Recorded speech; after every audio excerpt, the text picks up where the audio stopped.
Hi, everybody. Rick DiClemente with Star Self Astrology and Astrology Unplugged. And Joyce just reminded me, and I don't say this often enough, I have a free course out there on the web. If you want to take a free course, Uh-huh. all you Okay. got to do is go into YouTube and type in Rick DiClemente beginning class, and there are 10 weeks in a row where it's just like the 10 weeks that I teach normally. And this way I got it over with and done and don't have to teach it anymore. There are 10 There you weeks, go. there are 8 weeks in a row, and then there was the 2 weeks interruption of COVID, and then the final 2 weeks. So it Mm-hmm. covers all the way from signs to houses to all that stuff. Anyhow, tonight's going to be kind of heavy duty because there's a lot to do. You see Renate, me? I can see the top of your head, I think. Yeah. I think that's the top of But you your head. can't see me. I just came home. I'm exhausted. Hello, everybody. Hi, Hi. Erica.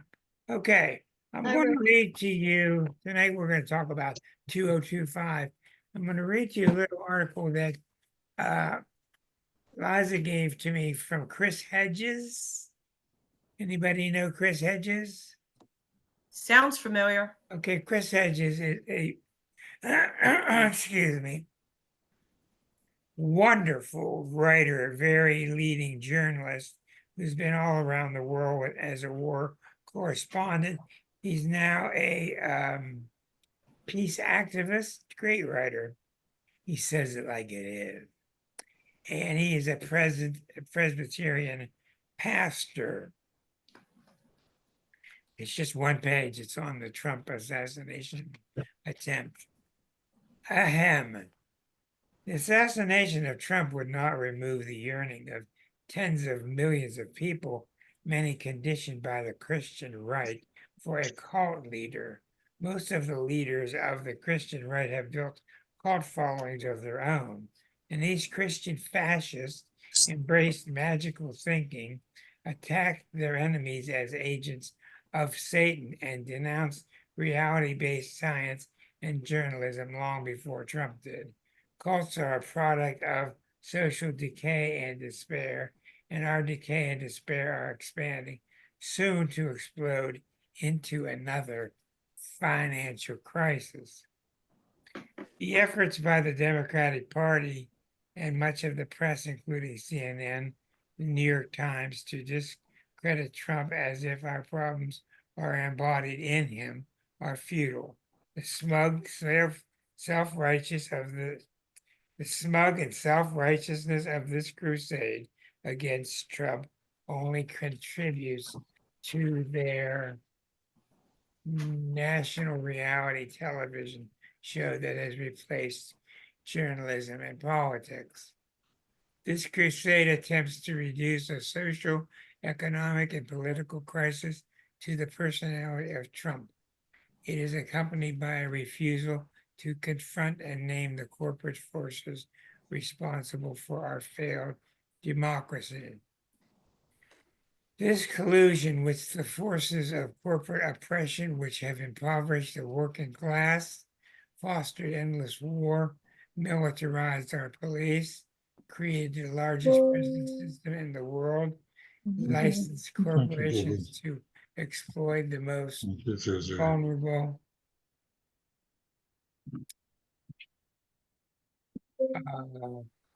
and transferred wealth upwards into the hands of a billionaire class, neuters of the press, Trump critics, and the Democratic Party.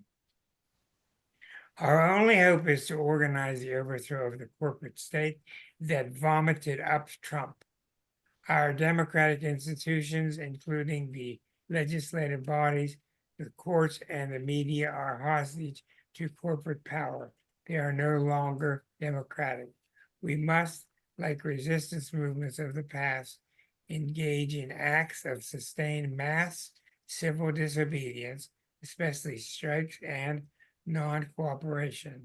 By turning our eye on the corporate state rather than Trump, we name the true sources of power and abuse.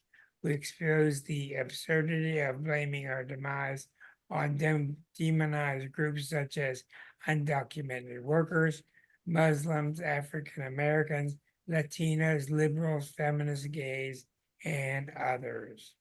We give people an alternative to a bankrupt Democratic Party whose presidential candidate is in clear cognitive decline. That is a full partner in whose cooperation in corporate oppression and cannot be rehabilitated. We make possible the restoration of an open society if we fail to embrace this militancy, which alone has the ability to destroy cult leaders. We will continue the march toward tyranny. So let me get all the people into the room from the waiting room, and we will go from there. I have the choice when I start up the show to put you in a waiting room or to give you a password. And I thought the password was kind of awkward. Okay, tonight we're going to talk about several things. And no, we're not going to talk much about Biden. Not that I'm ignoring him, but there are things that I believe are far more important.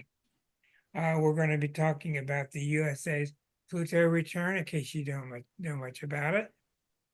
We're going to be talking about the GOP's Neptune return and the GOP's Uranus return, which are enormous. Also, we're going to talk about how the planet Mars and Uranus just conjuncted a couple days ago and the implications of that, which blew my mind more than anything I've ever seen in 46 years. Okay, I'll explain that to you. Starting off with the USA's chart. Hello, Karen, nice to see you. Okay, I am going to delay things here for a moment. Okay, here we go. Off into the chart of the United States, which has been corrected and rectified by Sibley. Sibley's I don't know his first name, an important astrologer who did a lot of work on trying to figure out the exact birth time of the United States chart. So I think it's John. But anyhow, let's take a look here and see. And here is the USA's Sibley's chart, which he did together with Dane Rudjar, one of our greatest astrologers ever. Okay, let me get it on your screen. Okay. Now, you'll find in the USA's chart that not only is this 1776, but keep in mind, back then there was no Neptune, there was no Uranus, there was no Chiron, and there was no Pluto, and there was no Eris. So the chart changed dramatically through the years as these new planets were, quote, discovered. Now, in February of 2022, not long ago, a couple of years ago, Pluto had gone all the way around. Takes about 248 years, 256 years, something like that. Pluto had gone all the way around the chart and it had returned back to its original state that it was. This is where it was when we were born, even though we didn't know there was a Pluto. Pluto in the second house in the middle of Capricorn, near the end of Capricorn, and opposite Mercury, and all these different aspects that it makes. Okay, so the importance of the Pluto return cannot be overstated. And tonight I'm trying to pick from all these major events and put things in perspective for you.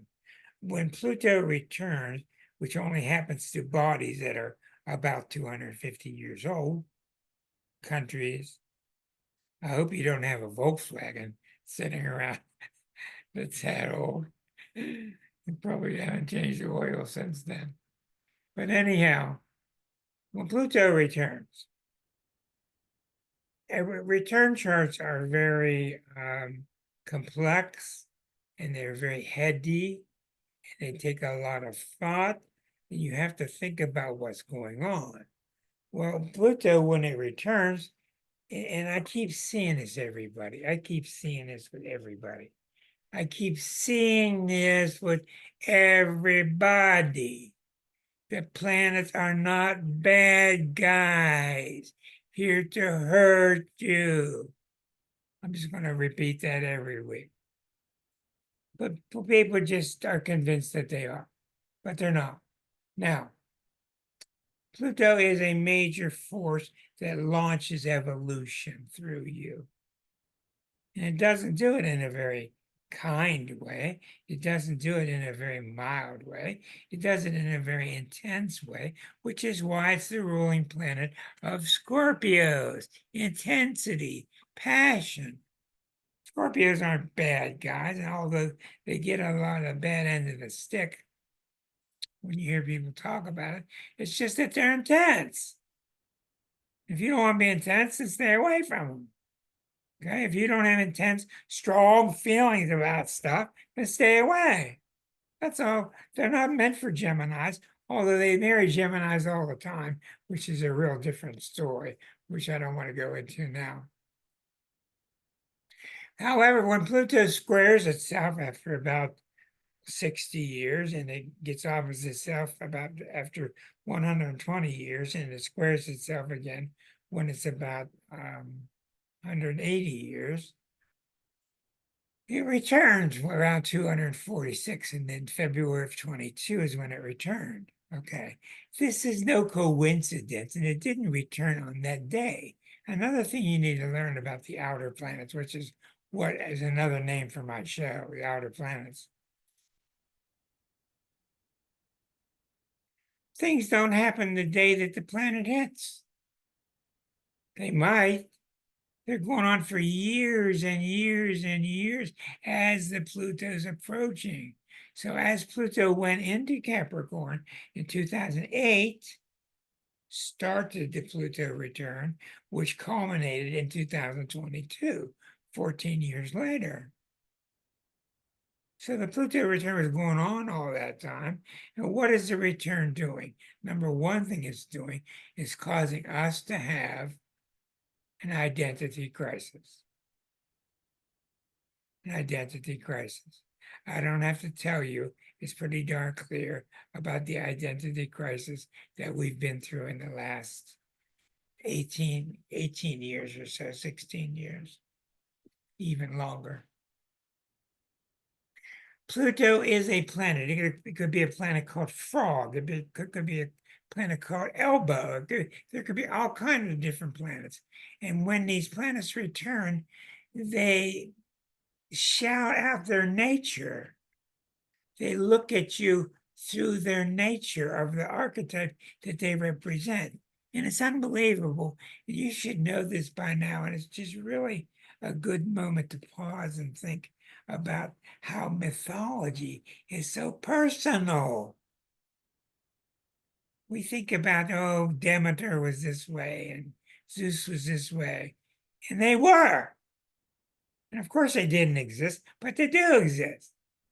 They didn't exist, but they do. And that's the nature of archetypes, and that's the nature of mythology. And the more you know about mythology, the better off you're going to do as an astrologer. So when Pluto returned, it's kind of like a mom and dad came home to see, what have you been done? We took a small 240-year vacation, kids, and we came back 240 years later, and we left you with all this cash, and the kids are the USA, because this is USA's chart. What did you do with the money? What did you do with your time? And I will remind you, there are times when Pluto returns are dealt with positively, correctly, to make yourself stronger, bite a bigger piece of the apple, become more passionate, become more into things. That's what Pluto's about. Get this junk out of your head about Pluto's a bad energy. Pluto's only a bad energy if you're shucking yourself, if you are running from yourself, running from your power. So 2022, you saw it everywhere across the United States. And the reason you saw it across the globe is because the United States is the head of the globe. So that's the reason why. Unfortunately, and I just did a reading yesterday. I told Jane I did a reading for a Tasmanian. He told me he's staying as far away from the United States as he can. I said, boy, that makes a lot of sense. Okay. So when Pluto returns, if you haven't been a good boy like Santa Claus, things get real good and you get presents. And if you've been a bad boy or a bad girl, things get really ugly. That's really the way it is. But it's not the planet out there doing it to you. These are freezing cold gas balls and rocks floating in space at enormous speeds. They're not doing things to you, but they symbolically represent archetypal shifts. So when the Pluto return happens, the main thing that Pluto does is look to see if you have been abusing your power, or have you been using it, or in many cases, you've been doing both, using it and abusing it. So I don't have to say much more about that. Okay, other than the fact that it brings about identity crisis. Have you seen any identity crisis lately going on in the US of A? Yes. Why? Because there's not really much identity there other than the dream myths that you saw Chris Hedges talk about. The apple pie and going out west and conquering the world from these bad Indians, and all these other myths that we think we are, apple pie, baseball, and all this.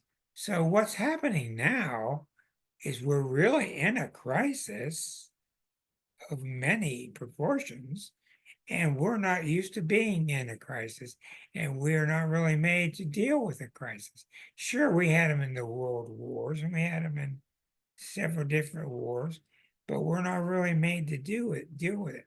I am seeing a lot of indications around me, but people are starting to step up. People are starting to step up. This is really, really good news, because they better start stepping up. Now, what is the crisis about? Well, the crisis is mainly, I keep telling you about it, is failure to maintain our mission statement. What's the United States mission statement? I would think that it's largely written on the side of the Statue of Liberty. Bring us your poor, bring us your sick, bring us your downtrodden. There's a safe place here. We will help you get on your feet. In a country full of so many people from so many different origins. And then what's the first thing, you'll get excited here. What's the first thing that happened? We started shutting our doors. We started screaming. We started putting kids in cages. We started worrying about our borders. Oh, we can't let them in. Complete hypocrisy from what the Statue of Liberty states. Now, things have gotten better in a lot of ways, and things are going to get better in a lot of ways, but it's not going to get better unless we face it. And with Pluto, it demands that you find digging inside yourself, you find your own courage. I've talked to so many people through Pluto transits personally. I've talked with so many and coached so many people that have gone through it in my 40-some years. And it comes down to whether you like it or not, you're going to have to dig deep and find your courage. And if you don't, what will happen is not that Pluto will give you a bad time, it's that you will give yourself a bad time. That's what happens. See, this whole period we're going through now is called ownership. And it's a hell of a time. The United States is not real good with ownership. And like I told you before, and I'll stand by it, one of the worst things that ever happened to us was winning World War II. And one of the best things that ever happened was winning World War II. But it caused us to sit back on our heels and be complacent. And I'm not going to go into this very much because I've written and I've done shows on the Pluto return already. I see some thumbs floating around, and you can go to your, I check, you can go to your own software and you can pick your own emoticons if you wish throughout the show. Okay, the next thing I want to go to, because I don't want to waste time, is the lovely GOP chart. Okay, now, side issue. I'm not going to show you the Democratic chart. One, because we really don't know when they started. And two, what they're going through is so mild in comparison to the nasty, evil stuff that the GOP has created in this world. If you don't like what I'm saying, that's okay. That's quite all right with me. Now, in the GOP chart, you're going to notice here.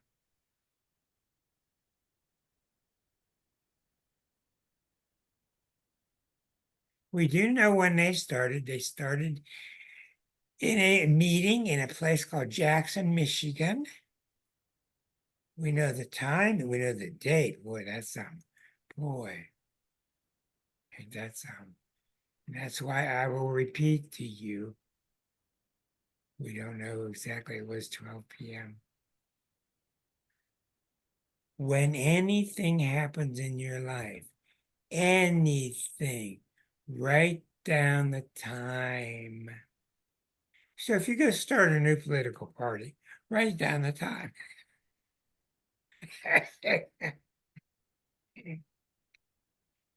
Or else you will doom future astrologers to pulling their hair out trying to figure out the time. Now, this is a chart that's done for noon. I don't know if that means they were born at noon. I don't know if the time is accurate, but the date is. But that's not even the point. Let me show you what the point is. It says local mean time, astro.com, sun on first. Oh, okay. All right. The point, first of all, you're dealing, I got to get this, they put these bars across my screen. Okay. You're dealing with a very vicious chart. I don't tell you how things are. I tell you how things are in my perspective. Yes, you have a Cancer entity with the sun opposite Jupiter, which is awful nice. You do have 3 planets or planetoids in Gemini. But the difficult part of this chart is that it's a bucket pattern to the moon in Scorpio. Now, I don't know how many Cancers you know, but if you know some Cancers that have a moon in Scorpio, then good luck. I mean, I've seen some that are wonderful and powerful, yes, but I've seen some Cancers that get really out of whack with the moon in Scorpio. Now, which means they're just not going to back down on their principles or what they think their principles are. Okay, and the Cancer entity is all about the protection of the old ways of doing things and the protection of our borders, especially. So you will notice, and I kept telling people this for many years, but in May of 2018, I kept telling people this was coming, this is a coming, this is a coming. In May of 2018, Neptune had gone all the way around the chart and it returned. These returns of major planets are big, big, big deals. Neptune had returned in the solar ninth house, which is the house of their philosophy, etc., in the sign of Pisces.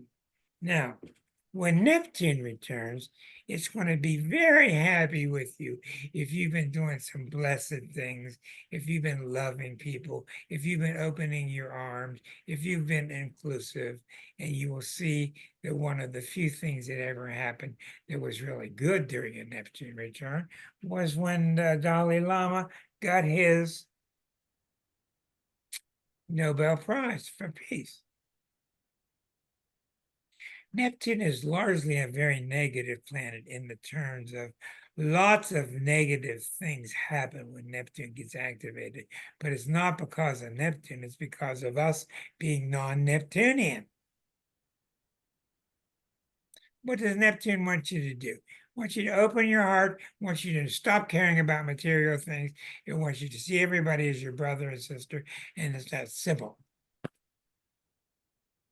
I mean, Neptune with his arms up like this could be seen very much like the Christ symbol of him spreading his arms, saying, "Come to me in love, come to me in love." Okay, so the Neptune returned in 2018, and what did you see for the years approaching that? For at least 10, 20, 30 years approaching that, you saw the negative side of Neptune. Smoke and mirrors, lies, chemicals. You saw the negative side of Neptune because that's what the Republican Party chose to do with it. The Republican Party had its choice of becoming more Neptunian, which is more loving, or to become more deceptive, which is what Neptune does in its falsity. I tell you what, you may not believe this. I saw it again last night. You would not believe how many murderers have a moon in Pisces. You would not believe it until you start researching yourself, do hundreds and hundreds and hundreds. You would not believe, and it's not that Neptune in Pisces is murderous. It's just that it's too weak to stop the other planets in its chart to get in disarray. That's my opinion. So during 2018 and the years coming up to it, the Republican Party had its options. It had its little quiet little voices inside. It had its quiet little voices inside that said, hey, let's become more loving. Let's become more open to foreigners. Let's become this and kinder to the gay people. Let's do all this. But what did they choose to do? You saw what they chose to do. They chose to close the doors, to say no to the gays. And now we've ended up with 2025.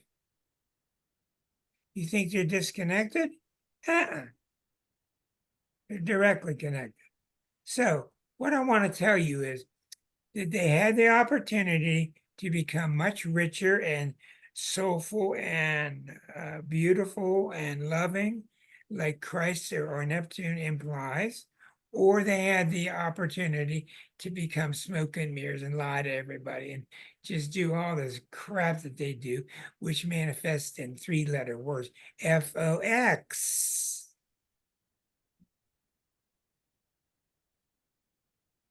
All right, I'm not going to get off on that a long time, but I want to say to you, what happened to them is they dissolved.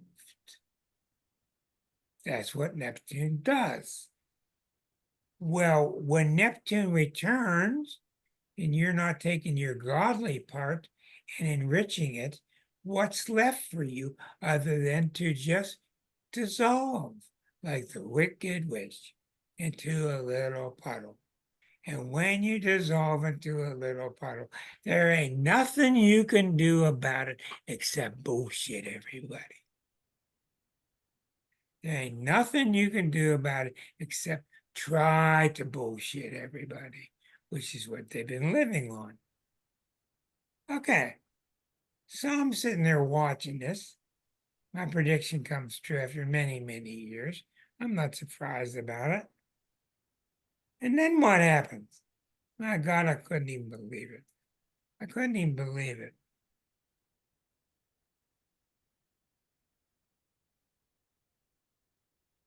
Four years later, 2022, the same year as the Pluto return in the United States chart, the GOP has a Uranus return. One's 164 years, that's the Neptune. One's 84 years, which is the Uranus. So you have a Uranus return after you have a Neptune return, which has resulted in you dissolving into a little puddle. And see, when you're a puddle, you can't do anything. All you can do is try to convince people that you're just a well-meaning puddle, but you just have to lie. Everything becomes based upon lying. And Neptune does. You can't fool these big planets. And I think Linda would agree here. In a lot of ways, Neptune is probably the strongest planet that there is.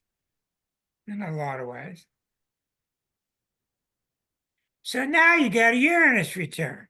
What's a Uranus return? Oh boy, let's get inventive once again. Let's come together. It's exciting. Let's get our youthful people, have another Woodstock. Let's have a party and everything's going to be great and it's going to be exciting and let's get renewed. Well, how are you going to get renewed as a political party 2022? How are you going to get renewed when everybody's standing in a puddle?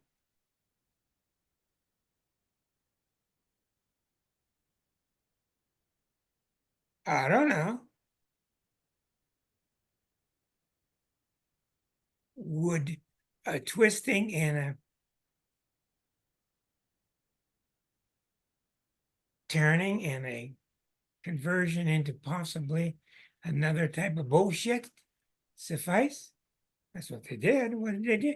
What did they do from 22 on? Trump, Trump, Trump, Trump, Trump. I don't need to say anything. I don't need to say anything about him. Just say his name. Okay. So you've got a failed Neptune state, which is bankruptcy spiritually. The party became bankrupt spiritually. Then the electric charge got stuck. Somebody stuck this electric wand down in that puddle, zzz, hoping to get new life out of it. And do you think you got new life out of it? Of course you can't, because the entity has been destroyed already spiritually. So I don't know what you get when you get an electric prod down in the puddle, but I know I don't want to be near the puddle when it happens. Okay, so the Uranus return happens and it goes on. And now we're dealing with the aftermath of the Neptune puddle and the Uranian perversion. The Uranian, what was that group called? Q? What was that group called?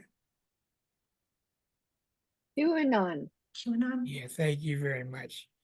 Yeah, there's your direct result of Uranus coming out of Neptune. QAnon. And I don't have to explain these things to you. There's your direct result of it. So, what happens? You're left with the choice as a GOPer. Well, we could continue with GOP stuff, or we could continue to bullshit everybody through Fox, or we can hitch our hitch our wagon to Mr. Trump.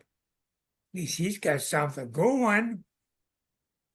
We know it's crazy. They don't even tell you that they know it's crazy, but they're going to hitch their wagon to the Trump BS. And look where that keeps leading. It keeps leading to this and this and that, and this and that. So I'm not going to belabor that point anymore. I'm going to get right to the point, which is what tonight's show is about. You'll remember in last week's show, it was about the Mars and Uranus conjunction. It just happened about 3 days ago. Mars and Uranus. Uranus around every 84 years. Mars around every 2 years. So every 2.5 years or so, you get a Mars-Uranus conjunction, which is very volatile. And look to last week's show if you want to see how that manifested. So, coming into the charts,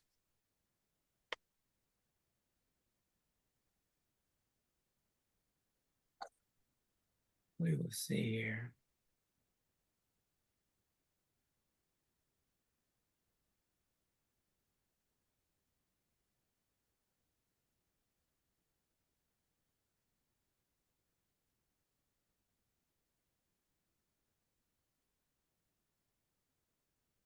Okay, here's the chart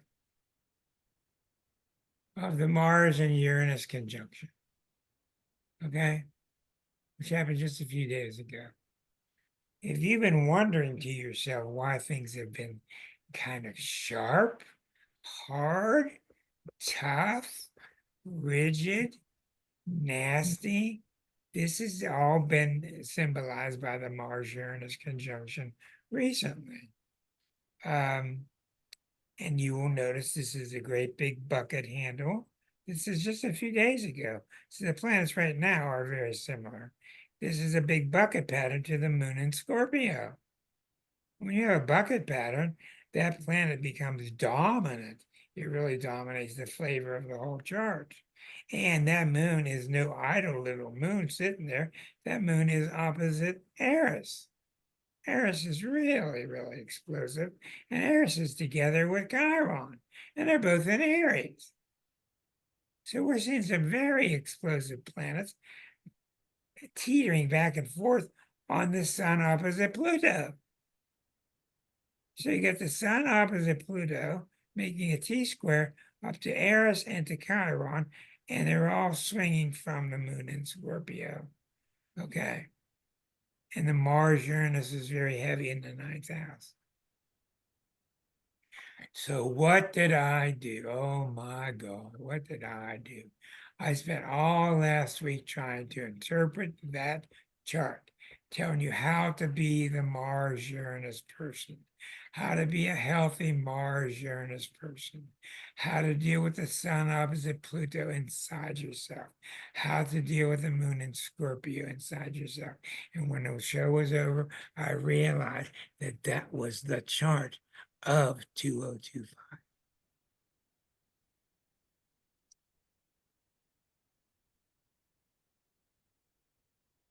I had never seen it happen before, ever. I'm chasing down a chart which is based on where are these two planets, what's the flavor of life with those two planets in conjunction, and I end up discovering that this is the chart of 2025. Because what's 2025? They're relentless.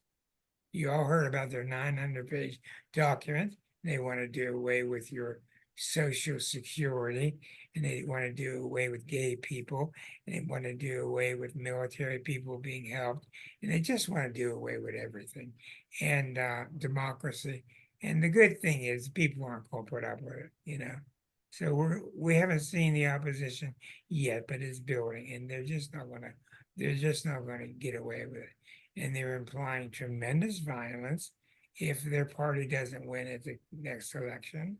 So when we look at that Mars-Uranus chart, we're looking at the birth chart of 2025, even though 2025 was born before that. Now, see, I cannot explain to you how this happens to an astrologer. It just happens because in astrology, you're dealing and playing dice with the quantum reality.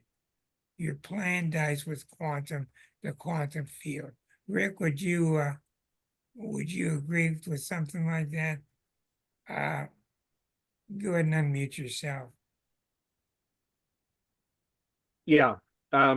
I think too that you really point out an interesting thing with that moon in Scorpio, because Scorpio is all about loyalty and passionate connection, and with that No betrayal. yeah, no betrayal. And they see betrayal everywhere. You know, how many Scorpios get a little bit over the top and don't understand where somebody just has different perspectives? They're not betraying, they're just different. Right. And that doesn't go over so well. Because That's true. yeah.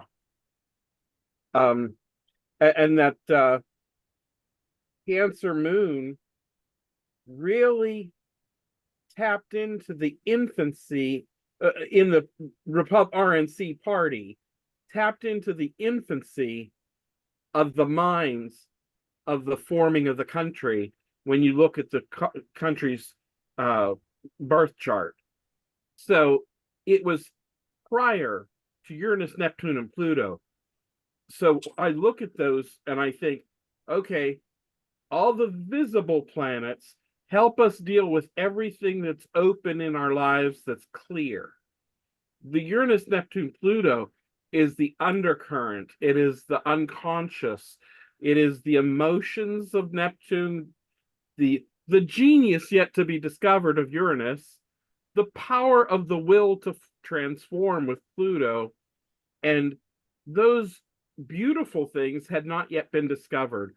And they are kind of, the RNC was founded almost as some romanticized vision of the founding fathers. Exactly right. Exactly. Without truth to be needed. Without the real substance to follow up. When you look at these charts, I don't know how to tell you this, but there comes a time as an astrologer when you almost want to just start crying. It really does it to you.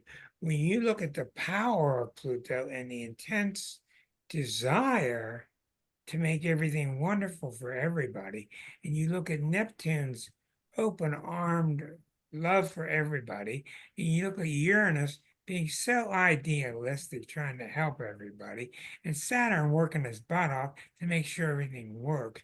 These planets want to paint a world that is just beautiful. Yes. And when things are not painted and we don't come up with it, what that means is when that beauty is stirring in us, and it is stirring in all of us, but when we don't let it out thusly, what do you get? You get perversion, you get mud puddles, you get electrified mud puddles, you get people running around saying, "Oh, what's next? Oh, what's next? Oh, what's next?" And everybody's running to me as an astrologer saying it's unbelievable. When are things going to go back? When are things going to go back? When are things going to go back? Well, they're not going to go back. They're not going to go back, nor do we want them to. That's a refusal to recognize when you don't like the way something is any longer, you must go within and change it. Exactly right. Not try to don't romanticize the past. That's exactly right. And I'm watching Linda Sprague down in Texas, and she's going, "Oh my God." And I hope she doesn't twist her face off. I'm just kidding you, Linda. No, you put it so well, and you've put it so well before in other discussions. And it's a big requirement to see the whole planet change at one time. Woo! It's just a big job. But we see that it's got to start somewhere. It's got to start by somebody cleaning up that mud puddle. It's got to start by somebody defusing that crazy Uranus. It's got to start with somebody turning off the Fox network.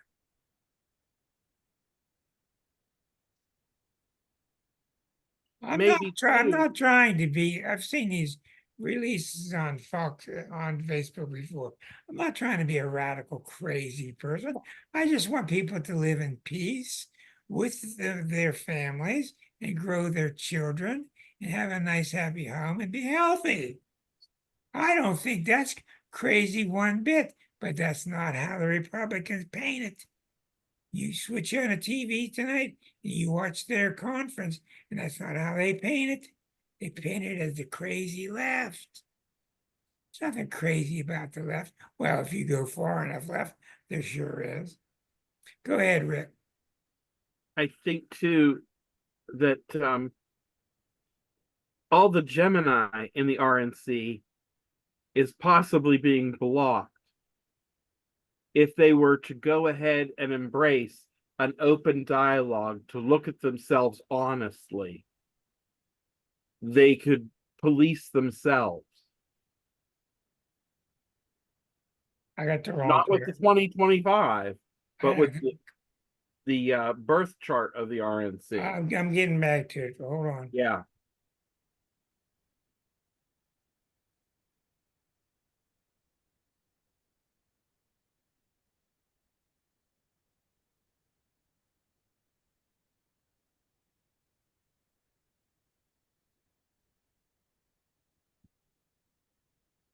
Yeah.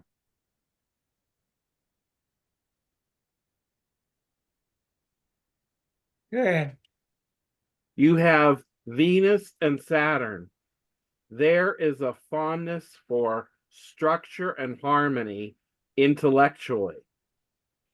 They do have the capacity, and it would, even in this solar chart, if you're questioning the time, this looks like it's for the greater good of the group. And I just don't see they're really working that. There's also the Eris square, and I think they are, well, it's hidden in the 8th house. Are they ignoring the imbalance of power? You're muted, Rick. We can't hear you.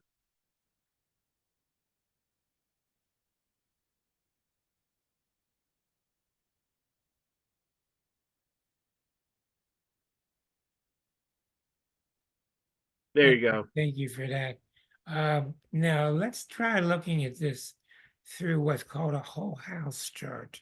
Okay. Very interesting where you put the sign on the cusp, but you put the whole sign there. These things are very, very accurate.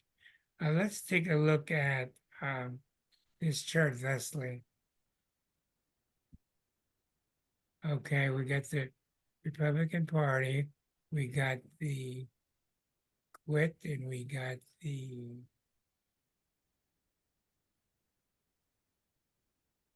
what I'm going to do is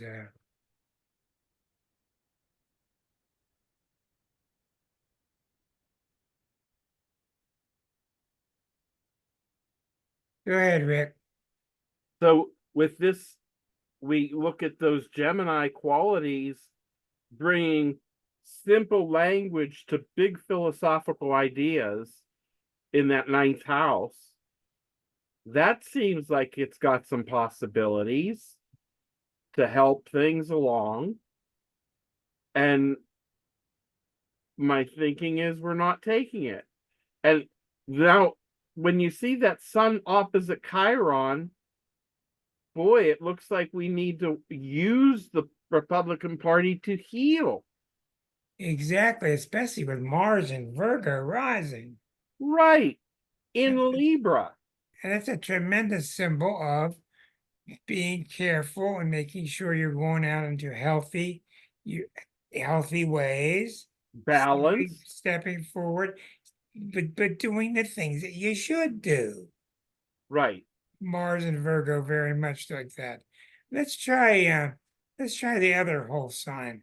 This is the one where it puts the rising sign as the whole sign. Let's try the other one with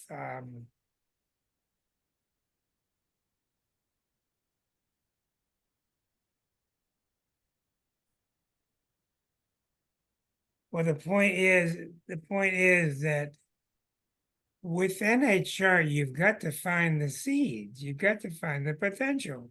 Like you see people talking to me, oh, the United States is not going to put up with all this stuff. Well, where are you going to get the fight back? Where are you going to get it from? Where's it going to come from? The United States chart was based falsely, it's understandably, but it was based falsely on this premise.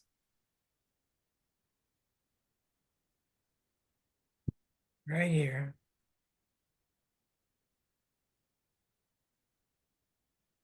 Look at how beautiful. It was based on Jupiter, Sun, Venus, Mercury. Look at that. This is what the chart was based on when the country was founded. And we thought the party would last forever. And what does everybody else think? Oh, it's this country of good aplenty. It's the country of good aplenty. Go over there, rich land for everybody. Don't worry about what the Indians are doing. Shove them aside. Land aplenty. There was a Saturn. There was no Eris to contend with. There was no Pluto. There was no Neptune. There was no Chiron. There was no Uranus.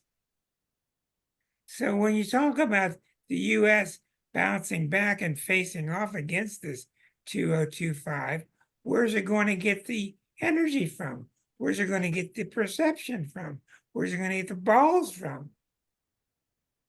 Now, I don't know about you, but I've learned Sun opposite Eris.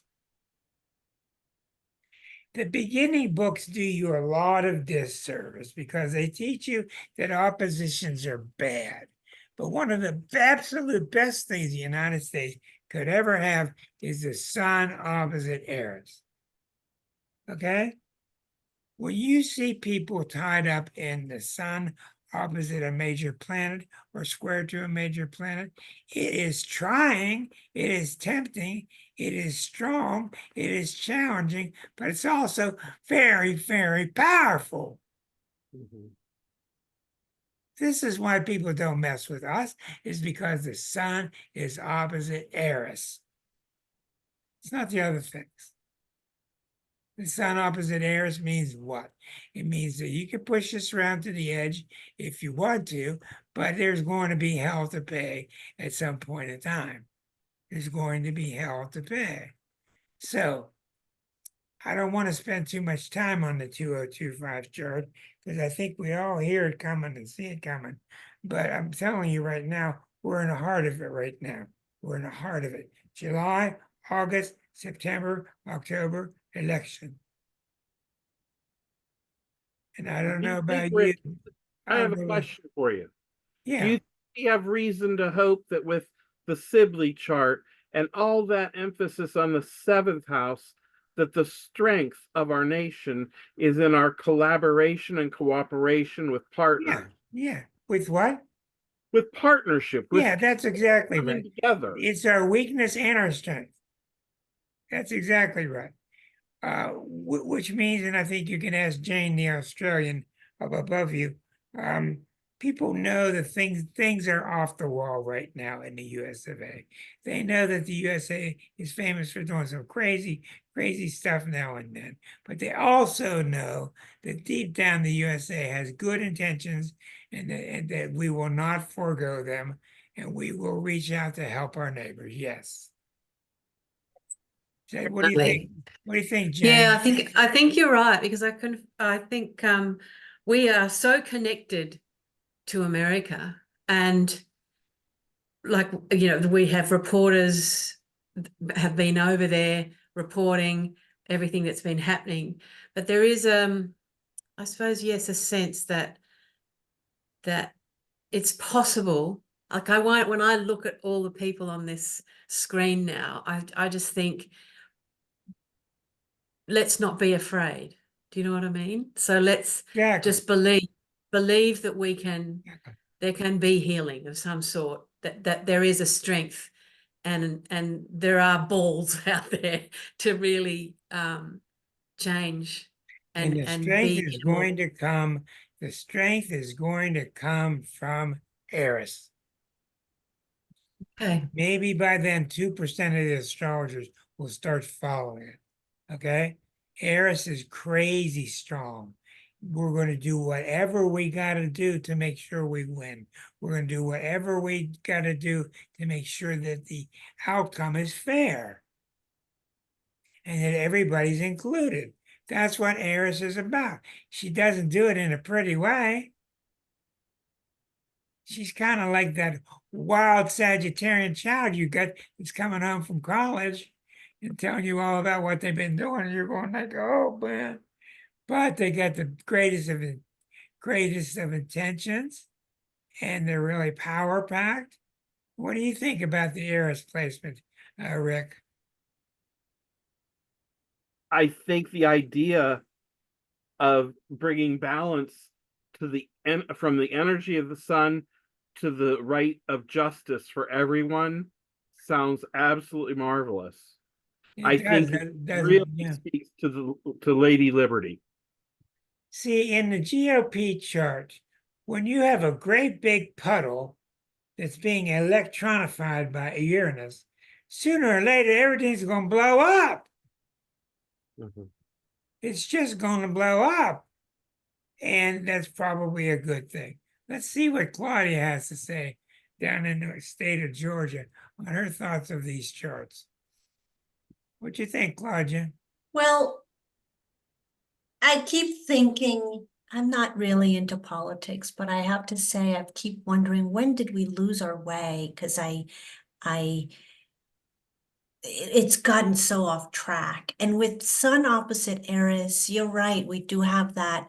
You're not going to bully us around. Nobody's really going to mess with us. However, we have that potential to have that inner knowing of when things aren't right and fair and doing the right thing, but we've lost our way. We've lost. We're going to get into that because I think that's a good question. The reason that oppositions are powerful, such as my sun opposite Uranus, and other people have power in their chart, is because inside you, your insides are always going, hey, the sun is opposite Eris. Hey, the sun is opposite Eris. Hey, the sun is opposite Eris. You can't get it to shut up. You can't get it to stop, but it's powerful and it's ready to fight. Now, I think that's a real good question Claudia has. I would like to hear from different people. What's your opinion? What is your opinion? Just for the fun of it. What is your opinion, everybody? The microphones are open now. On when did we start to lose our way? I want to hear from your opinions.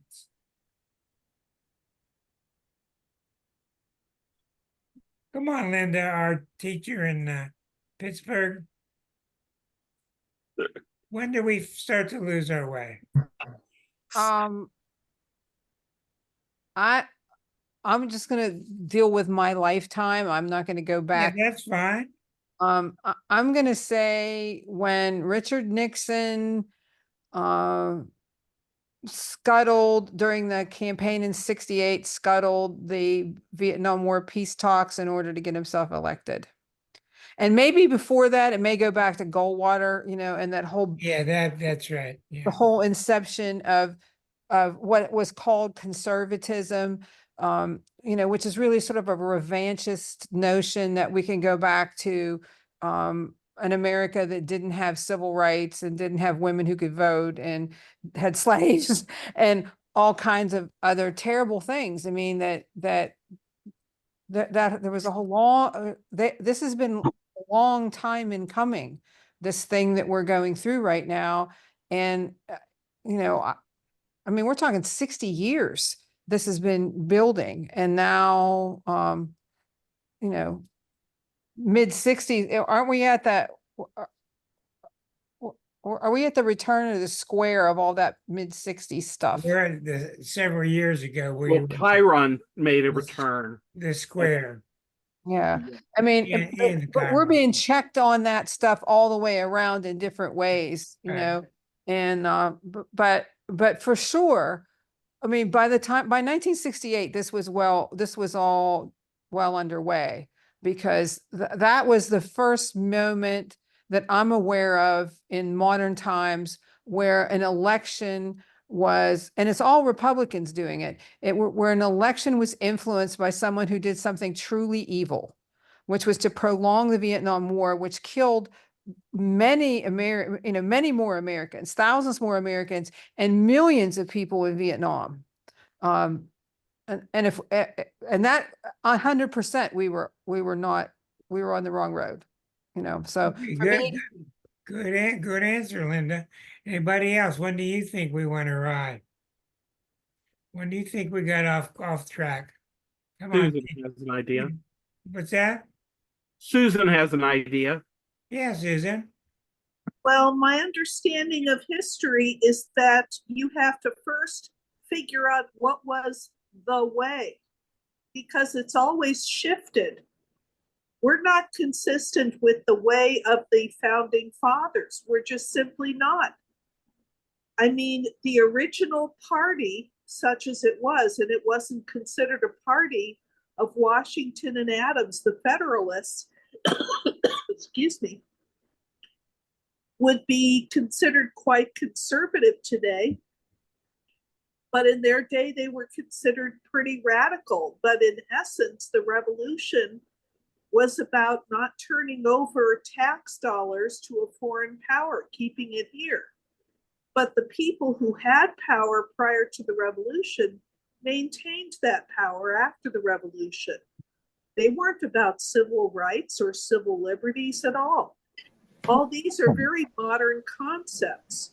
So I think the question doesn't really apply in a very real sense. In modern times, if you consider our way, our direction, to be an expansion of democracy, going back to Andrew Jackson in the late 1820s, and branch that out to the expansion of democracy to ever increasing groups, women, minorities, there's always been resistance. It's the pendulum swinging back and forth. There's nothing new in that. When things swing what is conceived to be too far, the swing back in the other direction is always extreme. Well, when you see this current 2025 heading directly towards a fascism, which is what they are, Mm. what do you see is possible that can happen to them? Can happen to them to stop them. Yeah. The only chance is the ballot box, but we've never had this strong of a push in the direction of the far right before. There was a strong push in that direction in World War II in the 1930s, before World War II. So Yep. this is not new either. It's just way further than it's ever been before. What And did then pendulum McCarthyism do? Well, that was the pendulum swinging back in the other direction, the push to the far, far left. You go far enough left or far enough right, and where you stand looks pretty much one like the other. The extreme right looks like the extreme left. And it's always been a sliding scale between liberty and rules, and it goes across the board depending upon what our needs are at the time or what crisis we're facing. And power of the president versus power of the other two branches has always been in flux. Always. How many people think you're going to be guns drawn during the election? Oh yeah, absolutely. I think it's going to be very violent. We've not been there before, not since the Civil War. There's not many people believe it, huh? Yeah, Civil War. Yeah. Yeah. Linda Sprague, what's your idea about all this? I don't have a whole lot to say, except based on what you said earlier with the Eris opposing the sun. That made a lot of sense, that we're constantly kind of in that tension. So if like the corporate world got too big or too bullyish, there was the reaction through labor unions, striking, that kind of thing, that kept that tension growing and evolving. What seems to be different now is the losing the judicial anchor to help with a sense of rightness and justice and fairness and that kind of thing. That's what Well, that's a good way of putting it. different. That's A different. And judicial anchor, that's a good way of putting it. I don't know how else to put it, and I don't know what's going to happen. And what I just feel like the things that have happened recently with the Supreme Court has been the biggest thing to me that just made me kind of collapse inside. That what the who are we supposed to do? You know, if we don't have a Supreme Court, and so are we moving even beyond that? So we still have some latitude for with voting. You know, we can vote strong to try to keep this tension going and more in equilibrium. But there's still this worry with the judicial. So I give it back to you. You got the history. Yeah, go ahead, Susan. Yeah, I mean, when the History people, teacher. yeah, I was. And when people have perceived one branch as leaning in one direction very far, they have voted the other way for a different type of presidency. I mean, when the houses have gone too far in one direction, you know, either Democrat or Republican, the people have voted the opposite for the president. And then for a long time, for several decades, the people trusted the president to handle foreign policy and, you know, Congress to handle domestic. And you know, again, as the House and the presidency are on the line currently, and the Supreme Court, the court system is way far to the right, further than it's ever been. I think there is going to be a tendency among voters to correct in the other direction and try to check the balance of power. I hope. I hope so too. Yeah. So where is the judicial in that chart, in the USA chart, or is there any information? Remember, the USA chart has just had a Neptune return. No, that's the GOP chart. We've had a Had the Pluto, Pluto we've had a return. Pluto return. Let's look at the USA's chart. Well, what about the Jupiter? What does the Jupiter do in that chart? Also, you'll want to look at the ninth house ruler for the court. Yeah. Okay, let's Yeah, see. right. Yeah, right. Of course, Yeah, it's supposed to be. 1 second, we'll be right there.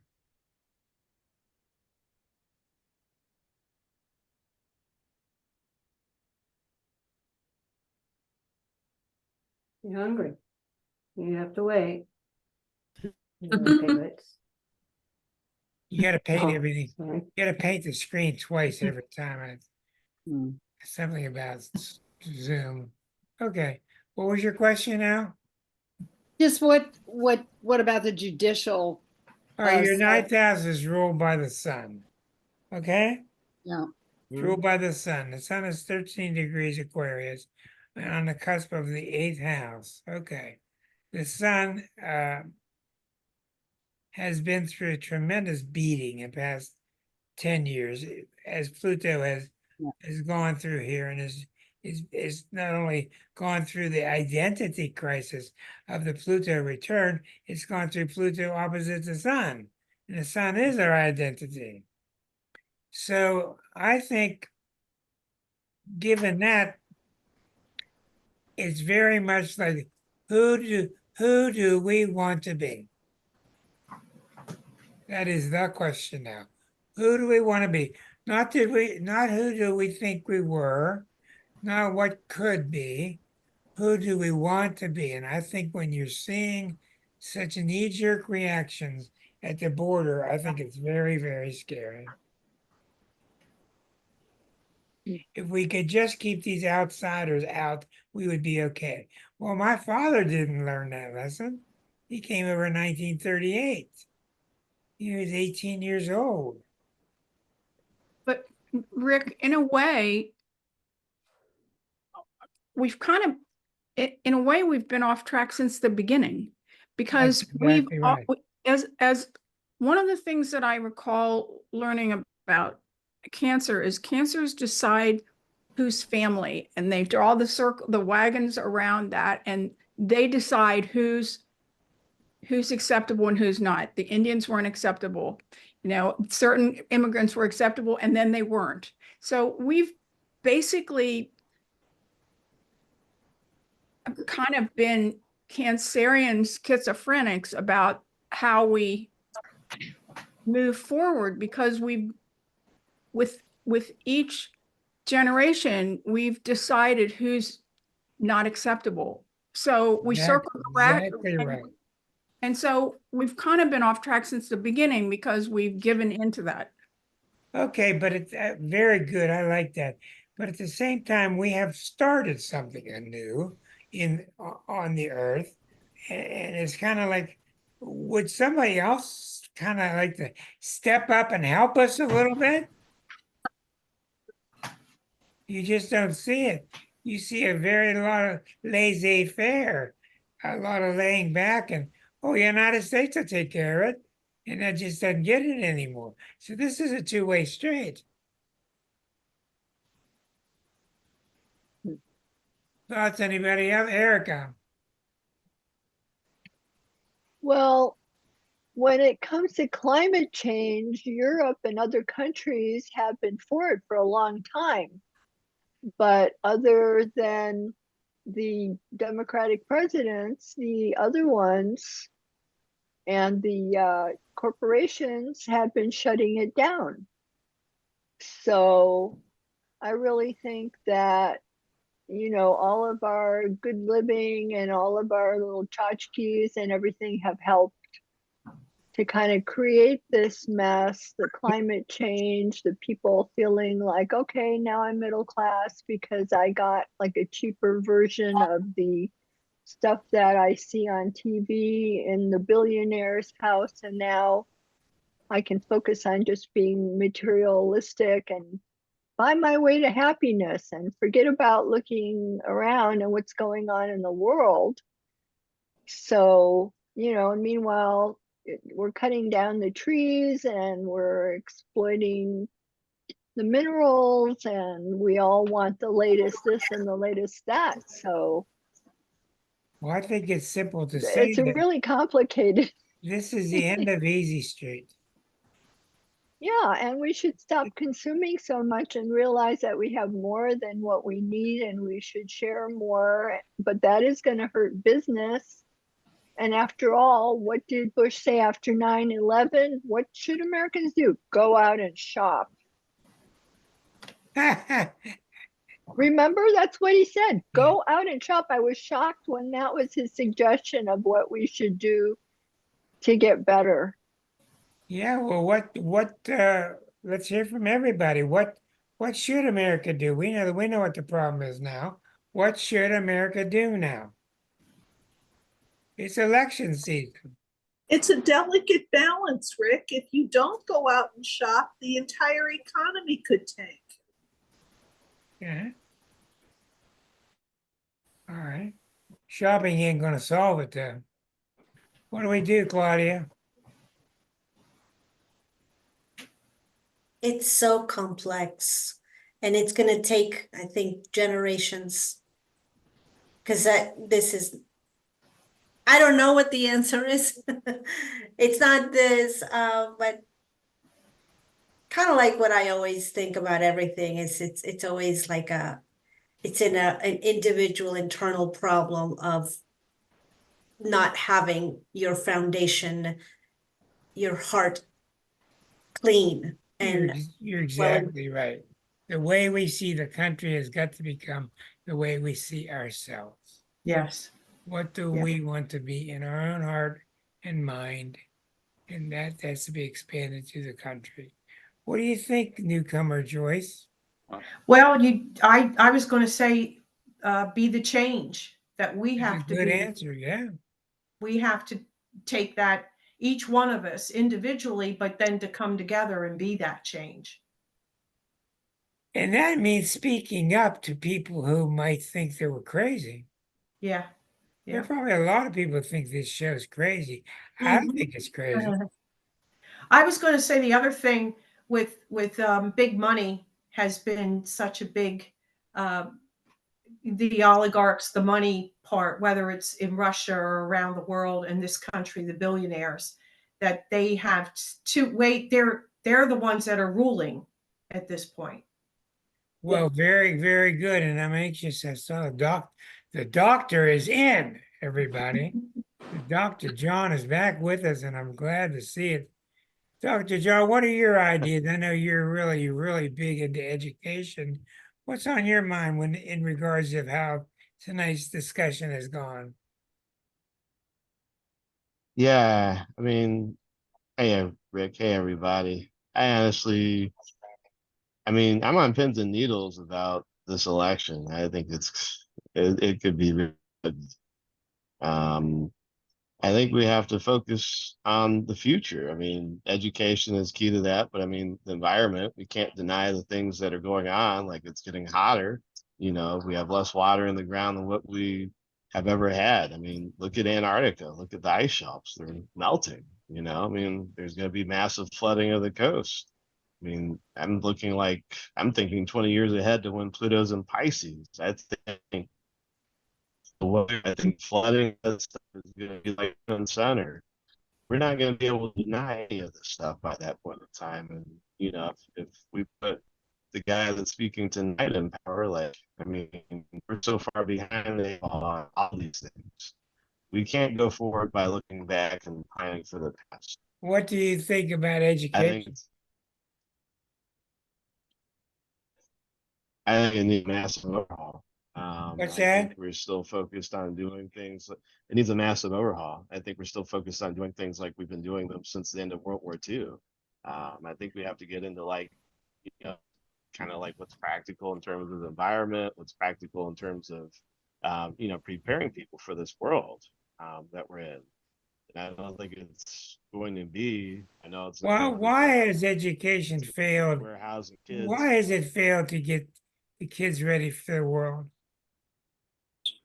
We don't teach people to think critically. We're basically trying to. It's literally, I think it's William Butler Yeats who, said this like 200 years ago.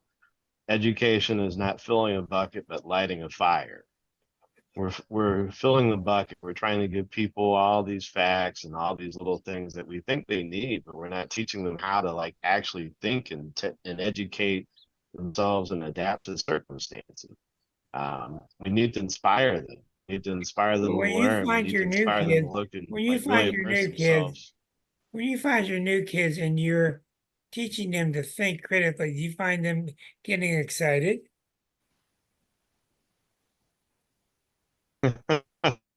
Boy, that's a slow no. I know there's not a lot of excitement these days, Rick. There's not a lot of You can't excitement. you can't tell me Um, that the kids are getting excited. Just I know when I graduated college, and I just got myself through college, but I got a fire underneath me to at least start thinking critically, and it hasn't stopped since. And I'm so glad I did. You can't tell me that that's not happening with our kids. As long as Is they've got their I- faces in their cell phones watching Oh, videos in your class, they're not excited about anything. well, I got to that's take the class off the air, exactly it, everybody. Susan. Goodbye. We won't be Yeah, back anymore. Hey, Rick, yeah, we've got to do things different. Yeah, go ahead, Um, Chuck. Chuck.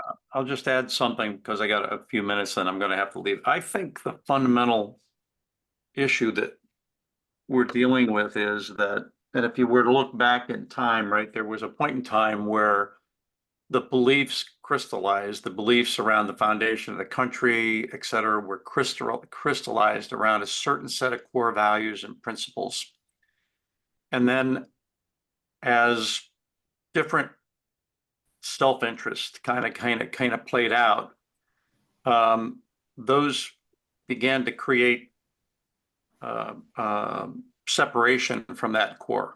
And I think what we see today is that we've got the reality of what's the truth is like so clouded I mean, what we hear in the media, et cetera, is not grounded in data or foundational things. It's basically heavily influenced by special opinion. And I think the concept of the truth is just kind of diluted. And what I think will happen is, because we have free will to be able to make those choices and deal with it, is that once we get to the point where our beliefs create our reality at a very simple level, you know, whatever the foundational beliefs are that we have as individuals, ultimately that manifests in terms of our words, all our emotions, and then our actions, because it drives the action.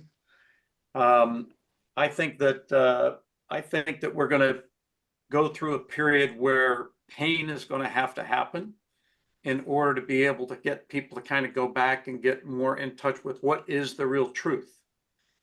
And hopefully that truth, that whatever that foundation is, will kind of be the beginning of the rebuilding process. But until we go through it, there's going to be a lot of pain, particularly not for everybody necessarily, but maybe for those that have distorted beliefs are going to have to deal with having some sort of an epiphany to realize they were wrong with whatever those beliefs are.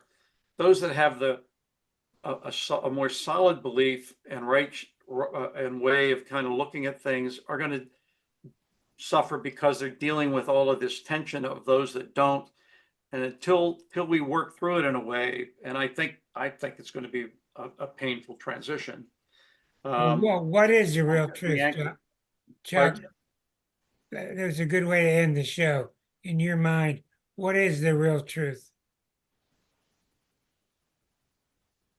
Well, I mean, I think the real truth could be centered down into one word, you know, which is love and some variation around love.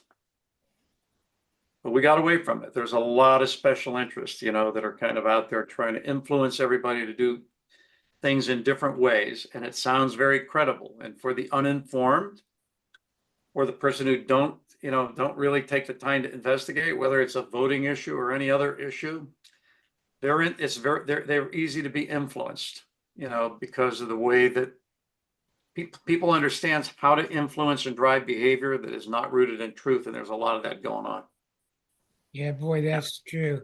How many people today would put up with watching a television program about a little boy who's got his foot on the curb and the other foot in the street? Yeah. Everybody, I don't know what to say other than I'm really glad I'm in this group, and it's been an excellent evening. It's not simple, but I think we've raised a lot of good questions.